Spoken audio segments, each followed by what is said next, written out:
Kadapa Telugu Desam party MLA Madhavi Reddy అలాగే వారి భర్త అయినటువంటి శ్రీనివాసులరెడ్డి కడపలో మరొక దందాకు తెరలేపారు. అదేంటి అంటే కడప నగర అభివృద్ధి కోసం మీరందరూ డబ్బులు ఇవ్వాలని చెప్పేసి ఇప్పటి ముందు వరకు డబ్బులు వసూలు చేస్తున్నారు. ఇప్పుడు మరొక కొత్త దందా మొదలుపెట్టారు.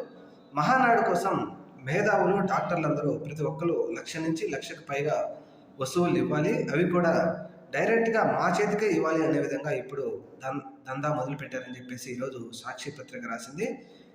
శ్రీనివాసులరెడ్డి మాధవిరెడ్డి ఇదివరకు మేము ప్రభుత్వంలోకి వచ్చిన తర్వాత డైరెక్ట్గా కడపను అభివృద్ధి చేస్తామని చెప్పి ఇప్పుడు స్వయంగా వారే దగ్గరుండి వారి మనుషుల చేత లక్షల్లో వసూలు చేస్తూ అలాగే తెలుగుదేశం పార్టీ ఏర్పాటు చేసుకుంటున్నటువంటి మహానాడు పేరు చెప్పుకొని మహానాడు పెడుతున్నాం కాబట్టి ప్రతి ఒక్కరు 1,00,000 నుంచి 1,00,000కు పైగా మహానాడు కోసం ఖర్చుల కిందకు మీరు ఇవ్వాలి అని చెప్పేసి కడపలో ఈ వసూలు జరుగుతూ ఉన్నాయి. మహా కలెక్షన్స్ అంటూ సాక్షి పేపర్ ఈరోజు ఈ వార్తను వేసింది.